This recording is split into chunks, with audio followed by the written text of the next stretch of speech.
আমি আর আমার হাজবেন্ড একসাথে কোথাও গেলে এই ধরনের টুকটাক হাবিজাবি আমাদের খেতেই হবে, সেটা হোক আমরা হাসপাতালে যাই এন্ড আমরা মাসের বাজার করতে যাই। তো সেদিন আমরা গিয়েছিলাম আসলে হাসপাতালে, আমার হাজবেন্ডের ডাক্তার দেখানোর ছিল তার পায়ের জন্য। তো আমরা কি করলাম, এই হোটেলে বসে দুইজনে মিলে সিঙ্গারা আর পুরি খাচ্ছিলাম, যেগুলো আমাদের একদমই খাওয়া নিষেধ, আমরা সেগুলোই খাচ্ছিলাম। সবকিছু খেয়ে দেয়ে দেন আমরা চলে গিয়েছিলাম হাসপাতালে। আর আমরা ইবনে সিনাতে গিয়েছিলাম, এটা মালিবাগে। তো ওর অনেকগুলো পরীক্ষা দিয়েছিল, যার জন্য এখান থেকে আসলে ব্লাড ছিল।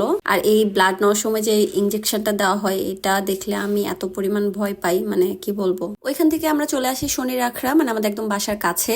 এসে আমার আসলে মিট বক্স খেতে ইচ্ছা করছিল বেশ কিছুদিন যাবত। তো আমি বললাম যে আজকে বের হয়েছে, আজকে আমাকে মিট বক্স খাওয়াও। তো যেই কথা সেই কাজ, আমার খেতে ইচ্ছা করছে আর আমার জামাই খাওয়াবে না, এটা কি হয়। দেন বাসায় এসে এটা পরের দিন সকালবেলা আমরা সুন্দর করে নাস্তা করলাম। আমি এখানে পরোটা বা চাপটি যেটাই বলি এটা বানিয়েছিলাম এন্ড ডিম পোচ করে সুন্দর মতো নাস্তাটা করে নিয়েছি। এন্ড দুজনে মিলে এখানে রং চা খাচ্ছিলাম, কারণ তখন আমাদের প্রচুর ঠান্ডা ছিল আর বাধ্য হয়ে এই রং চা খেতে হচ্ছিল। এখন একটা নতুন জিনিস আমি রান্না করব, সেটা হলো এই কুমড়ো ফুলের বড়া। তো এই কুমড়ো ফুলগুলো আমি কিন্তু মালিবাগ যখন গিয়েছিলাম তখন মালিবাগ থেকে নিয়ে আসি, আর এটাকে এখন আমি সুন্দর করে ভাজবো। এই জিনিসটা আমার লাইফে প্রথমবার খাওয়া হচ্ছে। তো আমি ওই দিন কিন্তু এক ধরনের মাছের ভর্তা করেছিলাম, এটা তেলাপিয়া আর পাঙ্গাস যে কোনো একটা কিছু। তো এই মাছের ভর্তাটাও কিন্তু মারাত্মক মজা হয়েছিল।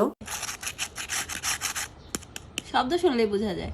পাকোড়াটা এত ক্রিস্পি হয়েছিল কি বলবো। যাই হোক, তারপরে আমি ওই দিন রাতে হাফ কেজির মতো আদা এভাবে কুচি কুচি করে কেটে ডিপ ফ্রিজে রেখে দিই, এটা দিয়ে আসলে আদা চা খাওয়ার জন্য। এটা আমি সবসময় করি। আমি আদা চা কিভাবে বানাই চলেন দেখাই। এখানে আমি 2 পিস দারচিনি, মানে 2 টুকরো দারচিনি দিয়ে দিয়েছি, সাথে কিন্তু কুচি করা আদা, আর এখানে বেশি করে লং দিয়েছি। পরবর্তীতে এটা ভালো করে জাল হলে সামান্য পরিমাণে একটু চা পাতা দিয়ে দিব, ব্যাস, তাহলে কিন্তু আমার রং চা রেডি। তো এই ছিল আমার আজকের ছোট্ট একটা ব্লগ। টাটা।